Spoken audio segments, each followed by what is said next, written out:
Cuando es tiempo de decidir, es el momento de reflexionar. Y a eso te invita el periodista Federico Fasano Mertens, a desechar por algunos minutos desde los viejos falsos rumores a las modernas fake news viralizadas entre operadores, asesores, encuestadores, trolls, haters y hackers.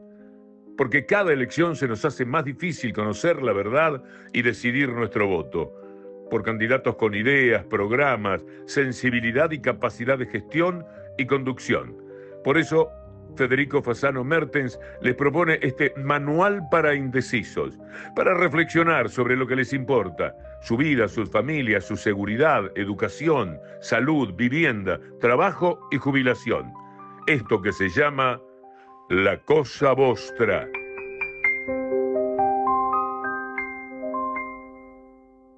Bienvenidos a la séptima entrega de La Cosa Vostra, Manual para Indecisos. Hasta ahora hemos comparado los dos proyectos históricos en materia social, en materia económica, en materia de seguridad pública y en materia de las conductas éticas de ambas fórmulas, de ambos partidos.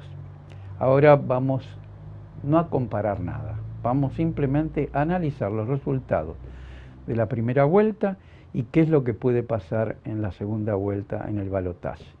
Quiero aclarar que esto se está grabando el día miércoles y que sale, ustedes lo están viendo, viernes. Por lo tanto, no tengo el resultado de ninguna encuesta. Y probablemente si salen las encuestas mañana jueves o el mismo viernes que lo están viendo, puede estar contradiciendo mis análisis y mis pronósticos sobre las dos fórmulas. Queda hecha la aclaración. Pasemos entonces al análisis de las fortalezas y debilidades de ambas fórmulas. Comencemos con la coalición republicana. ¿Cuáles son las fortalezas de la coalición republicana? Yo entiendo que hay tres fortalezas. La primera es que le sacó 90.000 votos al Frente Amplio. Esa es la principal fortaleza que tiene, 90.000 votos de más. La segunda fortaleza es que no se va a repetir la fuga de votos de las elecciones pasadas, del balotaje de las elecciones pasadas. Un balotaje donde perdió 126.000 votos. Es decir, esa fuga de 126.000 votos no se va a reproducir. ¿Por qué no se va a reproducir? Porque los desencantados del Frente Amplio, que se fueron en 185.000 desencantados, después volvieron en el balotaje de la vez pasada. Por lo tanto, no se puede repetir esa suma de 204.000 votos que recuperó el Frente Amplio en las elecciones pasadas. Eso es una fortaleza que tiene la coalición republicana. Y la tercera fortaleza es que no se derrumbó la coalición republicana después del fracaso electoral que tuvo. Inmediatamente, a las pocas horas, se reunieron en la Plaza Varela y dijeron, bueno, hay una nueva coalición republicana. Se fue el Partido de la Gente, se fue Novik, pero bueno, apareció el doctor Luz y bueno, y más o menos seguimos los cinco, más allá del fracaso electoral. Esas son las tres fortalezas. Veamos las debilidades de la coalición republicana. La primera debilidad es la gran derrota electoral que tuvieron. Perdieron 153.000 votos, un 12% del electorado. Eso es una gran derrota, pero además perdieron 3 senadores, perdieron 6 diputados, perdieron la mayoría parlamentaria en el Senado y en diputados y en la Asamblea General. Perdieron 9 departamentos del interior, perdieron departamentos que nunca el Frente Amplio les había ganado, ni siquiera en la gran votación del 2004, donde el Frente Amplio apabulló al Partido Colorado y el Partido Nacional juntos, y no hubo balotaje incluso. Incluso ahora se ganó en departamentos que antes eran grandes dominios del Partido Nacional. Bueno, esa es la principal debilidad que tiene la coalición republicana. La otra gran debilidad es la fuga permanente que han tenido en los 4 balotajes que hubo. En todos bajaron. Cuando no eran coalición, la suma del Partido Colorado y del Partido Nacional bajó sus votos en el primer balotaje, cuando ganó Jorge Valle. También bajó sus votos en el segundo balotaje, en el tercero y en el cuarto, bueno, fue una hecatombe la fuga de votos de la coalición republicana. Veamos los números exactamente, porque estoy diciendo que no son generalidades. Hay números concretos que los indecisos tienen que conocer. Fíjense que en el 2009 la coalición republicana, que yo llamo la coalición del Partido Colorado y el Partido Nacional, cuando ganó Mujica, perdió en el balotaje 67.000 votos, casi 68.000 votos. En el 2014, cuando ganó Tabaré Vázquez, la coalición republicana, insisto, Partido Colorado más Partido Nacional, porque no existía la coalición en ese momento, perdió 83.000 votos.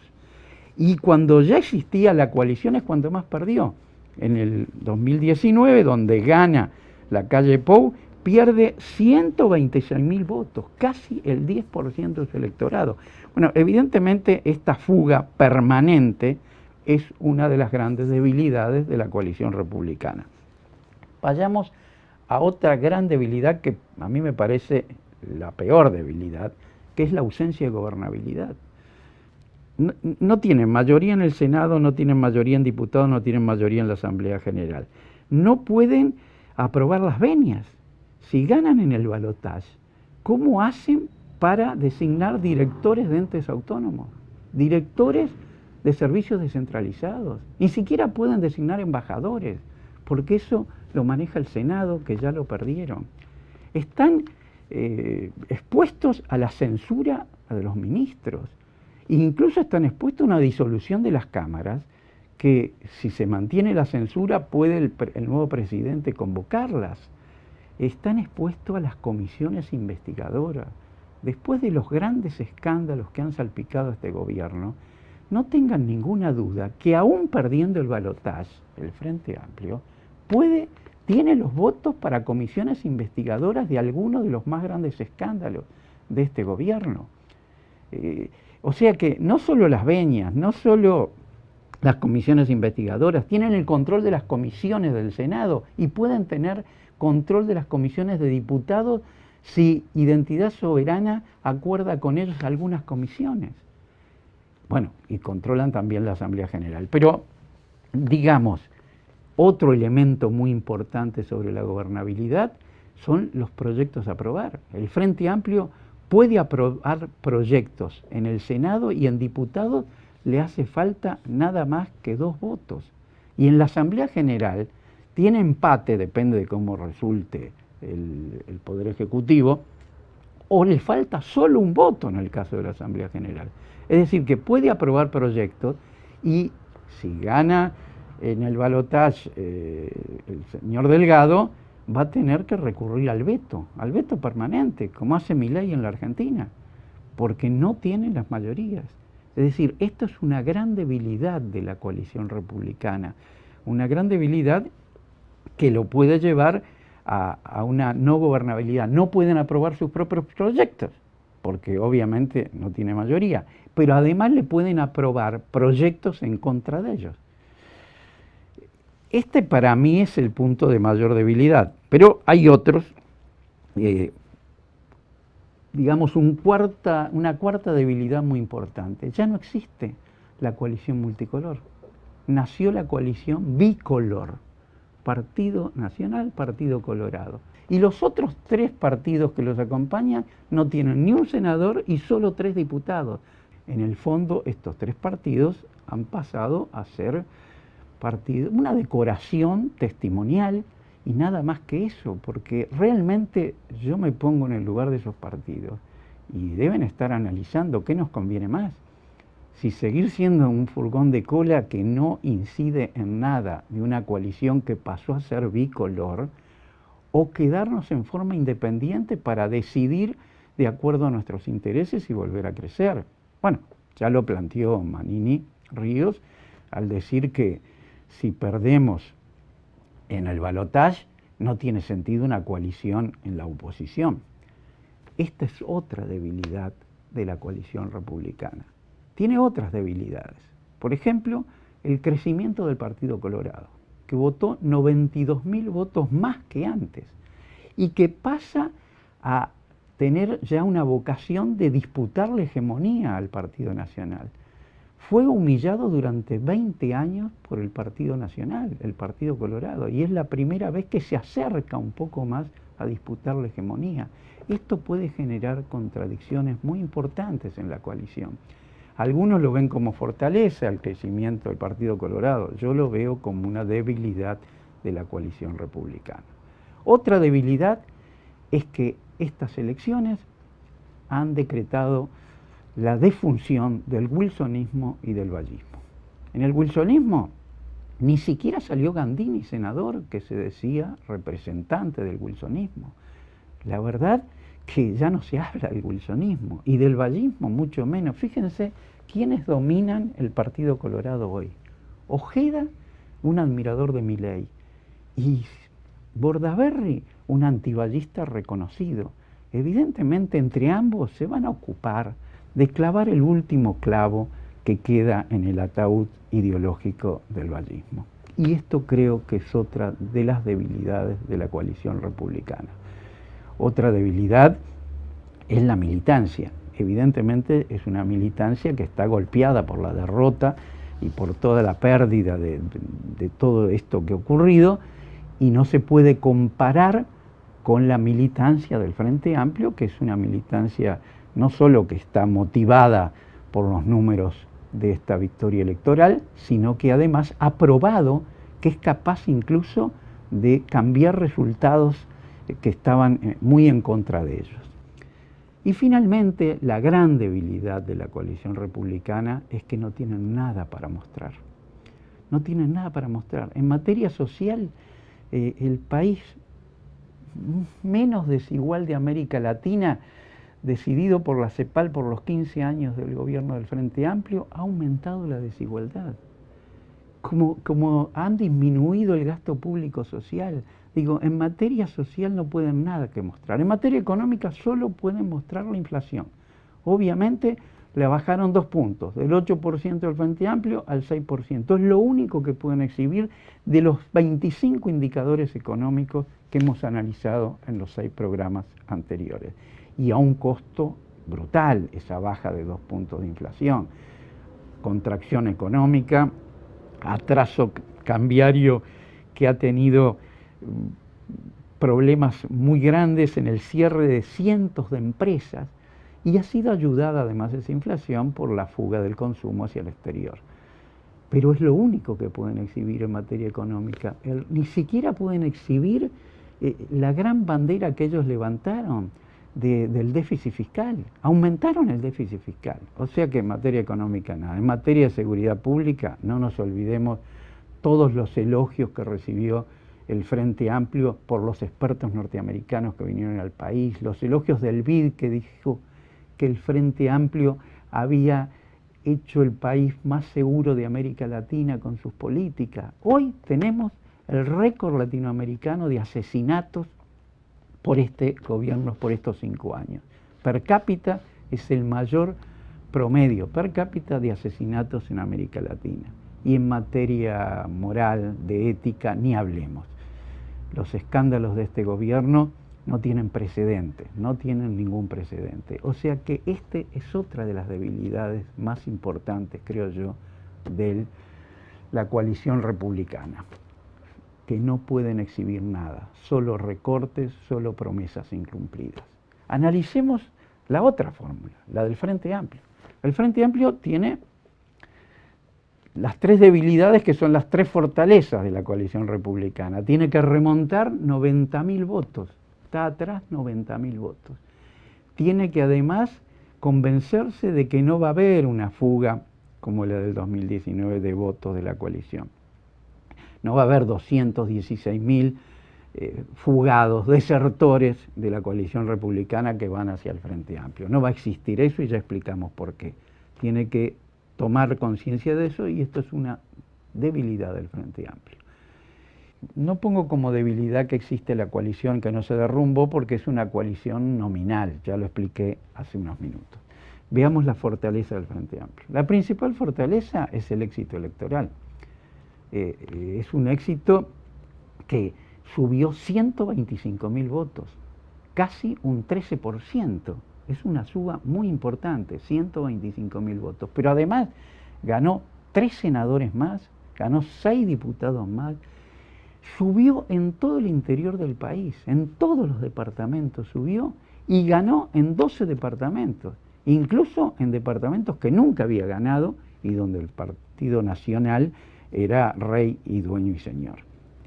Todo ese éxito ha sido una de las grandes fortalezas del actual Frente Amplio para el balotaje. Otra fortaleza es que siempre en los balotajes subió el Frente Amplio. Nunca, en ninguno de los 4 balotajes bajó su porcentaje de votos, sino que lo subió y de gran manera lo subió.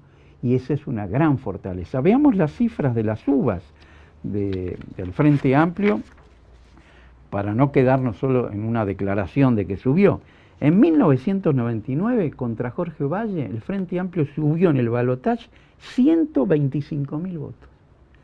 En el 2009, pues el 2004 no hubo balotaje porque arrolló el Frente Amplio. En el 2009, cuando ganó Mujica, subió 93.000 votos. En el 2014, cuando ganó Tabaré Vázquez, subió 108.000 votos. Y en el 2019, cuando ganó Lacalle Pou, bueno, ahí batió todos los récords, subió 203.000 votos, un 21-37%. Pero no nos guiemos con la cifra del último balotaje, que no va a volver a suceder. Veamos el promedio de los 4 balotajes. El promedio de los 4 balotajes da una suba de 132.000 votos. Obviamente, si el promedio se cumple en este balotaje, se acabó el problema. Pero no tomemos el promedio de los 4 balotajes. Eliminemos el último balotaje donde subió 203.000 votos. Vayamos a los 3 anteriores balotajes, donde subió mucho menos el Frente Amplio. Tomemos ese promedio. Igual ese promedio sube 108.000 votos, que también le sobran para recuperar los 90.000 votos que necesita. Pero ni siquiera tomemos ese promedio, que es el más bajo de todo, de 108.000 votos, y llevémoslo a la mitad, es decir, sin considerar el último balotaje que perjudica a la coalición, los últimos 3. Llevémoslo que pierde el 50% el Frente Amplio de eso. De todas maneras, es un número mucho menor que va a tener que resolver para conseguir los 90.000 votos que le faltan. Nunca, además, subió menos de 92.000 votos en ninguno de los 4 balotajes, nunca subió menos de 92.000 votos el Frente Amplio. Pero bueno, veamos otra fortaleza, la misma debilidad que dijimos de la coalición republicana, que es la gobernabilidad. Evidentemente, el único que puede garantizar la gobernabilidad del próximo quinquenio es el Frente Amplio, con su mayoría en el Senado, con faltándole solo 2 votos en la Cámara de Diputados. Puede, incluso hasta con que se ausenten 2 legisladores, sobre todo del interior, porque el presidente lleva el presupuesto al Senado o lleva la rendición de cuentas y favorece a ese departamento, con solo la ausencia de 2 legisladores ya tiene mayoría también en diputados y en la Asamblea General. Por lo tanto, la gobernabilidad es otra de las grandes fortalezas del Frente Amplio ante el balotaje. La gran sorpresa del interior es otra fortaleza. ¿Por qué otra fortaleza? Porque haber ganado en 12 departamentos hace que la militancia se enfervorezca, aumente y salga a tratar de convencer a aquellos en los 12 departamentos donde ganaron, que no votaron al Frente Amplio. Es otra de las fortalezas del Frente Amplio. Como otra también es lo que pasó en Montevideo. De los 62 barrios de Montevideo, ganó en 51 barrios. Imagínense la militancia de esos 51 barrios yendo a hablar en esos 51 barrios que ganó, no en los que no ganó, en los 11 esos que no ganó.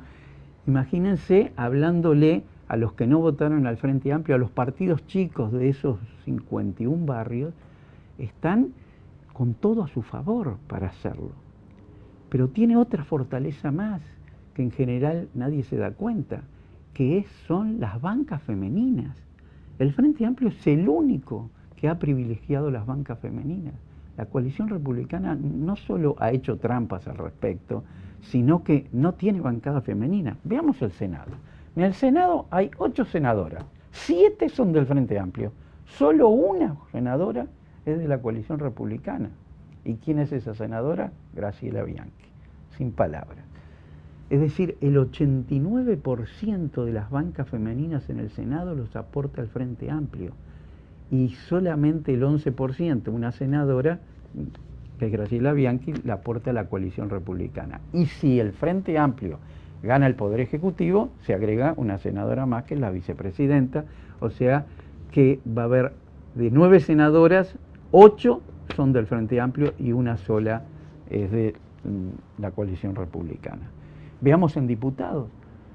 18 diputadas aporta el Frente Amplio contra 8 diputadas de la coalición republicana. Un 70% de las bancas femeninas las aporta el Frente Amplio y solo un 30% de la coalición republicana. Bueno, es un dato a tener en cuenta y es una fortaleza del Frente Amplio frente a la coalición republicana, que además hace las trampas de siempre, que no las comete el Frente Amplio, de designar a una mujer tanto en el Senado como en diputados. Después esa mujer que salió electa renuncia, como ocurrió ahora, renuncia, y entra un hombre en la Cámara de Senadores y ella se queda con la Cámara de Diputados. Bueno, esa trampa no la ha hecho nunca el Frente Amplio. La última fortaleza, que es la militancia. La militancia por sí solo, que está muy organizada y es superior en cantidad y en calidad a la coalición republicana, ha probado remontar resultados enormemente en plena derrota. Y también puede conseguir votos por sí solo. Ya después ahora lo veremos de qué manera. Y la gran fortaleza del Frente Amplio está en su gestión, está en su programa, está en los 15 años que ya hemos analizado en los 6 videos anteriores. Está en eso, está en haber llevado este país al de mayor prosperidad de América Latina, el haberlo convertido en el de menor desigualdad de América Latina, en haber sido elogiados por las políticas a favor de la seguridad pública, por expertos internacionales, por organismos internacionales, por las Naciones Unidas, por haber tenido una conducta ética muy superior al desastre y a los escándalos de este gobierno. Esa es su mayor fortaleza y es la que más debe profundizar. Pero ustedes se preguntarán, bueno, ¿pero de dónde va a sacar el Frente Amplio los 90.000 votos que le faltan? Bueno, en primer lugar, alguna fuga va a existir de la coalición republicana. Fugas, ya le hemos dicho, la enormidad de fugas que han existido, tanto en el primer gobierno de Jorge Valle como en los 4 balotajes. Una suba muy importante. No sabemos cuánto puede ser la suba. El promedio ya vimos que es el mejor promedio que tiene es de 85.000 y el otro de 72.000. Supongamos que pongamos la mitad de esa fuga, 36.000 votos que se fuguen, nada más que 36.000, que nunca se fugaron tan pocos votos, pero pongamos eso, le estarían faltando unos 57.000 votos al Frente Amplio para poder ganar el balotaje. ¿De dónde salen estos 57.000 votos para conseguirlos el Frente Amplio? Bueno, en primer lugar, salen de 150.000 ciudadanos que votaron el plebiscito del sí, de la reforma jubilatoria, y que no votaron al Frente Amplio. 150.000. Los voy a explicar. Hay 34.000 votos que pusieron el sí, los dos sí. Pusieron los dos sí, tanto puede amarillo o blanco, son 34.000, y no votaron a ningún partido. La Corte Electoral no dio cifras de cuántos votos fueron hoja blanca y cuántos ojos amarilla, pero he consultado a 2 encuestadoras y a varios analistas y politólogos que además lo han dicho en televisión y calculan que la inmensa mayoría de esos sobres, solo con el sí, contienen la hoja blanca. De los 34.000 se calcula que por lo menos 30.000 tienen la hoja blanca. Si a eso le sumamos lo que dice el consultorio que se llama Usina de Percepción Ciudadana, que afirma, porque es el único que ha afirmado esto, que afirma que el 11% de los blancos votaron la hoja blanca y que el 12% de los colorados votaron la hoja blanca, y no habla de cuántos de Identidad Soberana votaron la hoja blanca, que sabemos que votaban la hoja blanca, ni habla de Asamblea Uruguay, ni habla del PERI, ni habla de nada de eso. Pero solamente con eso tenemos que hay 47.000 colorados que votaron la hoja blanca y 73.000 blancos que votaron la hoja blanca, más los 30.000 que votaron solo la hoja blanca, son 150.000 votos. Ese es uno de los lugares a los que el Frente Amplio tiene que ir para convencerlos. 150.000 votantes que votaron la reforma y no votaron al Frente Amplio, pero que saben que el único que puede derogar la ley injusta que el año pasado promulgó la calle Pou es el Frente Amplio, porque ya ha dicho que la va a derogar, ya ha dicho que va a convocar a es una convocatoria general multipartidaria y multisocial para resolver el tema de la desfinanciación de las cajas de jubilaciones, pero contemplando los derechos de los jubilados, de los trabajadores, la edad de la jubilación, el salario mínimo del jubilado y sobre todo la descomercialización de las AFAP. No sé si se llegará a un acuerdo al final de eliminación de las AFAP, o podrán ser intervenidas, o se tendrá que llegar a un acuerdo con las AFAP. Pero el único que plantea eso es el Frente Amplio. La coalición republicana quiere mantener esta ley. Y además, el Frente Amplio tiene los votos, porque en el Senado tiene los votos, 16 senadores. Pero en diputados también tiene los votos, porque tiene 48 diputados, y los 2 de Salle, que ya han dicho que van a derogar la ley. O sea que hay 51 votos, la mayoría en diputados, para derogar la ley. ¿A quién van a votar estos 150.000 que votaron la ley y no votaron al Frente Amplio? Ese es un sector sobre el que tiene que trabajar el Frente Amplio para este balotaje. Después tiene otro sector al que tiene que ir, que son los 60.000 desencantados que no volvieron. Acuérdense que el Frente Amplio perdió en la elección pasada 185.000 votos y que recuperó 125. No recuperó los 185, recuperó 125, es decir, le faltaron 60.000 desencantados que no volvieron. Pero esos 60.000 desencantados ya votaron por el Frente Amplio en el balotaje pasado. Pueden volver a votar, igual que lo hicieron en el 2019, pueden volver a votar al Frente Amplio en este momento, en este balotaje. Es otra fuente de votos que debe trabajar el Frente Amplio. Pero bueno, pero tiene otras fuentes. Identidad Soberana, Salle, 65.000 votos. Salle fue muy cruel en el ataque ideológico a la derecha y en el ataque ideológico a la coalición republicana. No atacó ideológicamente al Frente Amplio, lo atacó por su discrepancia total cómo ejerció el gobierno esos 15 años. Incluso llegó acusándolo de aliado del imperialismo, le faltó decir que eran agentes de la CIA. Es decir, no hay un cuestionamiento ideológico. Y además dejó en libertad de acción a sus electores. ¿Qué van a votar los electores con ese discurso? ¿A la derecha o a la izquierda? Creo que es otra fuente de votos para el Frente Amplio. Pero también hay otra fuente de votos, Asamblea Popular y el PERI en total tienen 20.000 votos. Son Asamblea Popular claramente un partido de izquierda, y PERI la mayoría es de izquierda y es ambientalista, y obviamente el Frente Amplio también es ambientalista. ¿A quiénes van a votar esos 20.000 ciudadanos? También no debemos olvidarnos del aumento del voto llamado buquebús. En esta primera vuelta vino muy poca gente de la Argentina, lo ha confesado la propia empresa Buquebús, y se están preparando para venir muchos miles más. También es otra fuente de votos para el Frente Amplio. El voto rebelde es el voto en blanco y el voto anulado.